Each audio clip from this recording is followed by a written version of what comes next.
Hello friends, before even getting started with this video, I want to apologize for my voice being, well, unusual. I was actually sick for a couple of days and I'm still recovering. I did however manage to get out of bed in order to make this video, so feel special, alright? Now, I always make videos about creepy channels, videos, creepypastas and whatnot, but how often do we come across an actual case? That's right, if you haven't heard about it, the case of Elisa Lam is 100% real. Now, if you already heard of it and still click my video, fasten your seatbelts cause this is gonna be a rocky ride.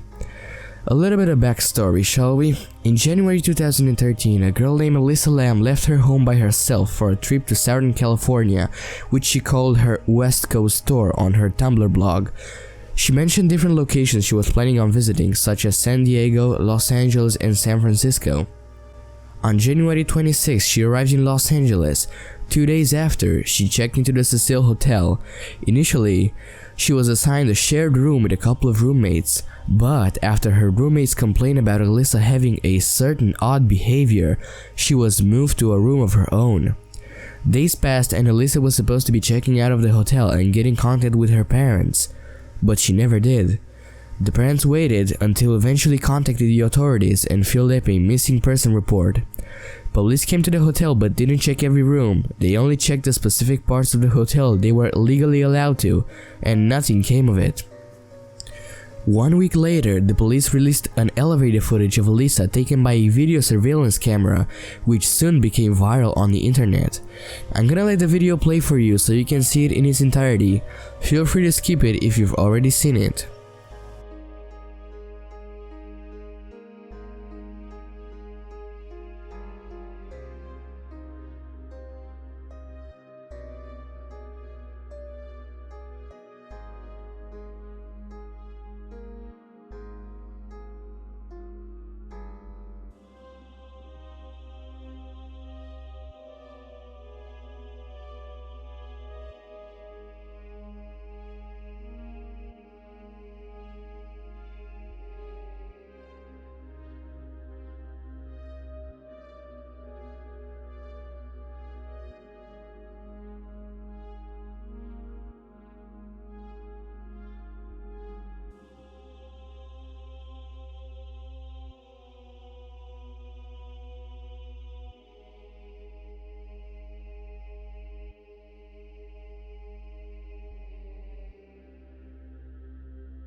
Now, wasn't that just weird?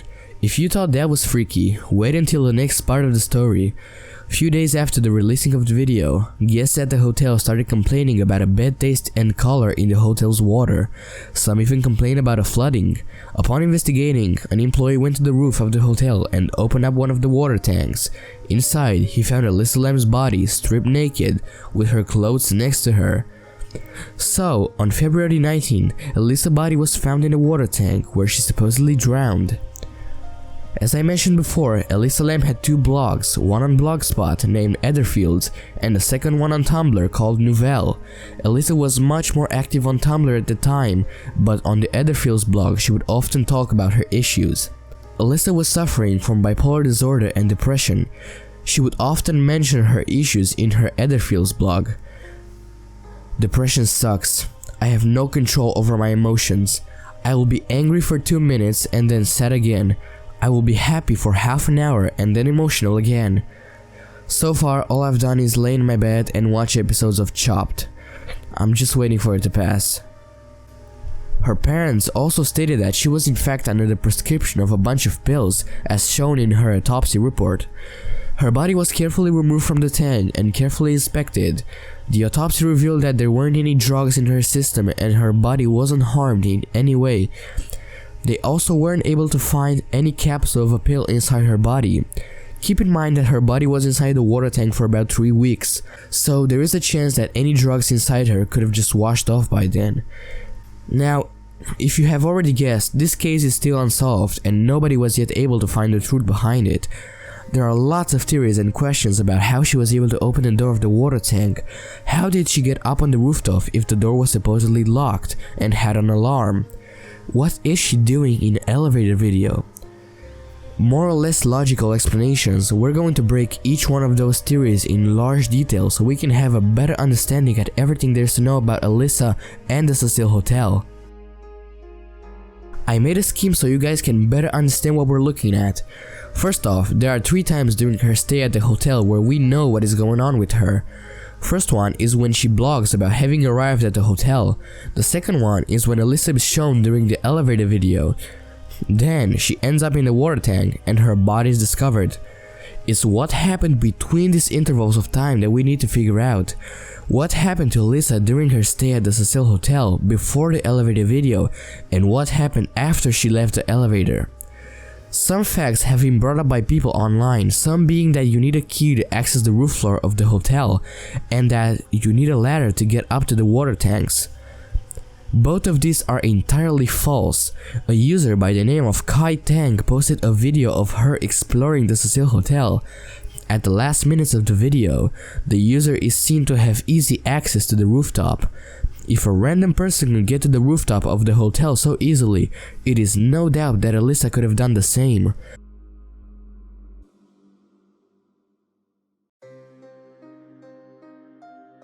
If you want more evidence, this is the Google Maps version of the Cecil Hotel. You can clearly see that this is the main entrance that was supposedly locked. But you can also see an emergency entrance right here. Although this version does not show any ladder, actual pictures of the hotel and the video prove that there is in fact a ladder on the roof that leads to the water tank, so it was easy for her to get up there. Another thing to be mentioned is the horrifying past of the Cecil Hotel, who is known for the tragic deaths that took place in there and being the place for many serial killers. Ramirez, aka the Night Stalker, became infamous when he terrorized LA from 1984 to 85, killing 13 women, all of which he did while staying in the top floor of the Cecil. According to tour guides, he would dump his bloody clothes in the dumpsters out back after a night of killing. Jack Underweger, a Ramirez copycat killer, murdered 3 prostitutes while staying at the Cecil, which many believe he chose as a nod to the Night Stalker himself. And in '62, a girl jumped from the 9th floor of the Cecil Hotel, killing a pedestrian when her body landed on him. So, the Cecil Hotel is definitely a place you don't want to pick for your honeymoon. So why did Elisa pick the Cecil Hotel is still a mystery to this day. Another interesting thing about this case is that the elevator footage is believed to have been slowed down, and about 54 seconds of the original footage have been removed. When watching the video at a speed of 135%, it makes the video entirely different. A YouTuber named Cody Fry has revealed a video detailing the footage. I'm gonna play the comparison video and I want you to look very carefully because this is a major fact.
Yep, you saw it, the video has been edited.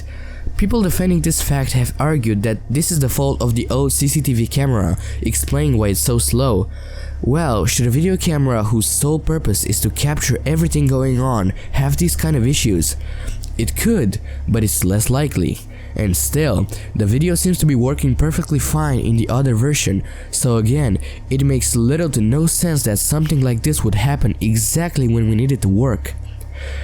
But we're not here to jump to conclusions, at least not so quickly. So let's take a look at those theories that people have made. The first theory is that Elisa was somehow possessed during her stay at the hotel, explaining the bizarre elevator video and how she was able to open the water tank by herself. But is it really worth just throwing it out there without proper evidence? Let's take a look at what we've got that could back up this theory. Upon investigating the video, it is pretty difficult to figure out what buttons Elisa was pressing, but some people claim that the buttons she was pressing were 14, 10, 7, 4, B, and the hold button, all of which belong in the book of John. The numbers she is believed to be pressing match the verses in John's book. A woman from Samaria came to draw water. Jesus said to her, "Give me a drink," for his disciples had gone away to the city to buy food. Jesus answered and said to her, "If you knew the gift of God and who it is who says to you, 'Give me a drink,' you would have asked him, and he would have given you living water. But whoever drinks of the water that I shall give him will never thirst. But the water that I shall give him will become in him a fountain of water springing up into everlasting life." And more, Elisa is a biblical name and means God's promised, God's dedicated. Lamb is a lamb as in the Lamb of God. You may have noticed that most of these verses are related to water. This theory is also linked to Aleister Crowley, also known as the Great Beast 666, who was an English occultist mystic, ceremonial, magician, poet, and mountaineer who was responsible for founding the religious philosophy of Thelema. In his role as the founder of the Thelemite philosophy, he came to see himself as a prophet who was entrusted with informing humanity that it was entering the new Aeon of Horus in the early 20th century. The word Thelema itself is the English transliteration of the Koine Greek noun will, from the verb to will, wish, purpose. In the New Testament, as well as the works of Plato, Thelema includes the ideas of will, choice, inclination, desire, including sexual desire, and pleasure. Please keep in mind this last phrase I mentioned, it will be a major twist. Now, this is the button panel of the Cecil Hotel's elevator. Compared to Elisa's video, the pattern she's pressing does look similar to the numbers described. Although it does look like she is missing some buttons, it appears to be the same order. Now, remember when I said Thelema includes the ideas of will, choice, inclination, desire, including sexual desire and pleasure? A body language expert has actually reviewed the Elisa Lam's video and explained in great detail every bit of emotion that Elisa seems to be expressing. When Mrs. Lam initially enters the elevator, she is not in fear. Her wide arm and relaxed and fluid gait her walk, see video, indicates she is relaxed and thus not feeling urgency. After pushing multiple buttons, which she performs in 2 sessions, Elisa Lam moves to the back left corner of the elevator. Her arms at her sides and feet positions are neutral, relaxed, and does not indicate fear. Shortly thereafter, she looks quickly out the elevator door. She then retreats to the left wall of the elevator and then moves to the left front corner. Her hands adopt the fig leaf configuration and her feet are close together. This is consistent with anxiety, a lower confidence, beta emotional tone. This body language does not by itself indicate fear. Here Mrs. Lam jumps out of the elevator. It is quick 2-step maneuver and has a playful quality to it. For a second or two, Mrs. Lam's feet splay wide, while her hands are still in the fig leaf nonverbal or close to it. This wide stance signifies greater confidence and is not consistent with fear. Thus, the simultaneity of these two nonverbal signals convey a level of emotional dissonance. This is the most important image of the series. For about 60 seconds, Mrs. Lam displays an elbows out laterally with armpit exposed and behind the headwear preening display. This was, at least for some time, performed bilaterally, see below. The movement, as she reaches up to begin this extended preen, was fluid, slow, and deliberate, which is very important. This display context is a strong and highly reliable indicator of sexual interest. The person of her interest is either present outside the elevator, or she is actively thinking about this person. Here we can see both hands and arms retracting from her extending preening sexual display as Mrs. Lam turns to go back into the elevator. Mrs. Lam steadies herself as she walks back in the elevator. This, coupled with her slow gaze, suggests that either lightheaded symptoms, vertigo, or a relative emotional extreme. This elbow forward bilateral hair adjust behind the ears is a non-verbal sign of Mrs. Lam dialing up her alpha. This MAP, manipulator, adapter, pacifier, indicates she is trying to be more assertive or courageous. This is in distinction to the sexual display noted above. Notice her elbows are not pointed out laterally but held closer to the body. Although the resolution is low, we can see that Mrs. Lam is smiling. Although it may not be a true, sincere smile, it is at least a fair social smile. Her right hand gestures in an illustrator with a fingertip only touching her right chest. This hand illustrator suggests a lower sincerity and or a higher level of anxiety at this moment. A series of fairly dramatic non-verbal illustrations left and MAPs in the next image below takes place later in the video. This may be a part of the body language of a conversation taking place with someone who is out of our view, or it may be in a sort of rehearsal for an anticipated upcoming conversation interaction, or, as many have speculated, is possibly due to narcotics. Although our view and resolution is limited, this does not have the non-verbal signature of fear. This MAP almost looks like if she is playing a game of charades. In this image, Mrs. Lam's right foot goes up in her toes. She does this several times. This body language pattern indicates a significant level of excitement and optimism. It is also common with joy. At the very end of the video, Mrs. Lam's elbow briefly elevates up and out laterally again in a shorter repeat of the sexual interest, preening non-verbal discussed above. I hope you caught that. Elisa Lam was showing sexual interest to a person that is somehow not present in the video, exactly how Thelma is described. Another interesting fact is that in 1918, Aleister Crowley came into contact with an interdimensional entity named Lam. Also, in 1898, Crowley lived in a hotel called Hotel Cecil in London and wrote a poem called Jephthah while staying in it. Now, I'm not a body language expert, but after viewing the footage, it almost looks like she is imitating a swimming position, another reference to water. And to your surprise, people claim that her blog is still being updated after her death. It was in fact revealed that there were still posts on her Tumblr blog weeks after her death. This could have been a feature on Tumblr that allows posts to automatically publish themselves after the user is inactive for a while. Her phone wasn't found with her and was presumably stolen. So if there is a possession in play here, it is definitely not the ghost of some resident that died during his stay at the hotel. There is somehow a connection between John and Aleister Crowley. It would make more sense being that way, but still, how far can we go to prove the paranormal? Our next theory is that she was murdered. It could have been a random individual or an employee at the hotel. If it was an employee working at Cecil, it would make sense that the video was cut, since the person responsible for this would know how to get access to the camera, and if still managed to appear on the video as an accident, would knew how to remove the scene.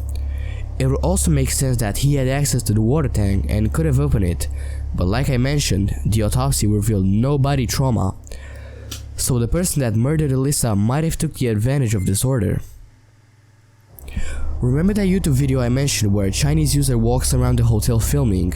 5 minutes into the video, we can see the user attempting to hold the elevator by pressing buttons like Elisa did in the footage. After the elevator door opens, we can clearly see that there's a video camera right outside the elevator door, and from the looks of it, it points the exact direction that Elisa went after she left the view. I'm sorry, but this is just too weird. The footage being slowed down and cut, another camera that seems to hold the answer to what happened after Elisa left the elevator is right there. The hotel is hiding something, and it looks like they're only hiding it from us, the viewers. There has been a post on Reddit on the Unresolved Mysteries thread about Elisa Lam's case. The user explains in detail every medication she was prescribed and based on the autopsy report, which is available for download. The user claims that Elisa was suffering a manic episode during the elevator footage, caused by her bipolar disorder. Now, most of the post is made from someone who clearly has an interest in medicine, and it is one hell of an explanation. I really want you to go to the link right now and read it. It's not long, so read it carefully. It explains a lot about Elisa's behavior and disorder. Come back to the video after you're done. To summarize, Elisa took at least one antidepressant that day. She had taken her second antidepressant and mood stabilizer recently, but not that day. She had not taken her antipsychotic recently. She had no alcohol or common illegal drugs in her system. Now, the reason of the post was to prove that her death was accidental and not murder. But right now, we're focusing on it being a murder. Like I said, if the person was somehow toying with her, he did a hell of a job because he managed to get her inside the water tank unharmed. This might be a good idea to bring up another interesting fact. In 2005, a movie titled Dark Water was released, in which a woman and her daughter Ceci moved to a hotel to start a new life. Later in the movie, it is revealed that the hotel is haunted by the ghost of a girl who drowned in the water tank. There are some references to the Elisa Lam case, the little girl's name, Cecilia, an obvious connection to the Cecil Hotel, the fact that a girl died inside the water tank are all connections to each other. The movie was released years before Elisa's death, so people speculate whether or not this is some sort of conspiracy theory. I made a theory of my own that connects to the murder theory we were just talking about. The mind of a serial killer works in different ways. They want to get creative about their murders and will plan it in detail before doing it. It is a chance that the person who killed Elisa was inspired to do so by the movie Dark Water. He found it as a nice and creative scene and targeted a guest at the hotel. Police asked members of the staff if they had seen Elisa. Every person that saw her claimed she was always alone, so it would have made her an easy target for a serial killer.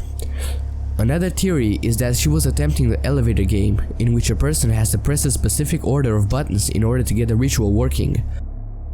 Now I'm gonna read the steps of the elevator game for you, so you can understand what was going on. Enter the elevator from the first floor by yourself. If anyone else gets on then, understand that you cannot continue from the first floor and wait until the elevator can be taken alone. Press the button for the 4th floor. Do not get out when the elevator reaches the 4th floor. Stay in the elevator and press the button for the 2nd floor. Do not get out when you reach the 2nd floor. Stay on the elevator and then press the button for the 6th floor. Do I even need to continue with this? You need the elevator moving in order to get this ritual done. Elisa's elevator wasn't moving, most likely caused by the fact that she pressed the hold button, so she's obviously not playing the elevator game. We're pretty much done with all the theories there are to cover. If you think there's any theory I missed, leave it in the comment below. Now, I'm gonna present you my own theory that I think makes the most sense. Keep in mind that I don't claim this to be real. I wouldn't have shown you the other theories if I thought it was a real one. I actually think the ghost theory was really interesting to dig into, but here's my more logical explanation of things.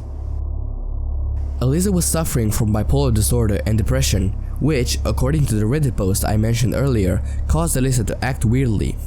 I mentioned at the beginning of the video that she was assigned roommates, but they complained about her having an odd behavior. Again, something related to the issues. She got a room of her own, but that only made it worse. The type of disorder that she has causes her to experience hallucinations, delusions, paranoia, and the list can go. Elisa was doing her best to stay positive. Staff of the hotel said she was always happy and smiling, buying gifts for her parents and friends. The Cecil Hotel has a bad reputation, not only because of the terrific past it has, but also because it's dirty, the staff is rude to people, and it's really uncomfortable for someone to stay there. It would make sense that an employee could have made the mistake of leaving the water tank open. During the elevator video, Elisa was suffering one of her psychotic episodes. Even the swimming gesture that I mentioned her doing. In this state, people would often feel the need for something cold. We know for sure it wasn't cold in there, judging by Elisa's clothes. On her Instagram pictures, she has many photos of rooftops, and residents of the hotel often use it as a smoking place, since it's easier going up to the rooftop for a cigarette instead of going all the way down. Elisa makes her way to the rooftop for a breath of fresh air. It is common for psychotic people to strip off their clothes and feel the need to cool off and swim. She sees the water tank, climbs up to it, manages to open the water tank, makes her way inside, where upon entering she realizes she doesn't have too much breathing space. At this point, the door to the water tank is now closed and Elisa fails to open it back and drowns. Someone working with the camera sees the footage and removes any unnecessary footage. It is possible that there was someone else in the footage who the hotel did not want to get involved, so they slowed it down and removed 54 seconds of it. It could have been that the camera was not working properly, seeing as it's a poorly hotel.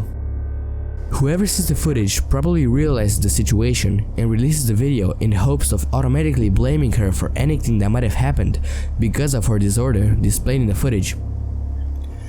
The body is then found in the water tank, and the hotel tries to cover it up by removing any footage from the other camera. Why? Because it would probably display Elisa in her normal state, or another person might have appeared on the video.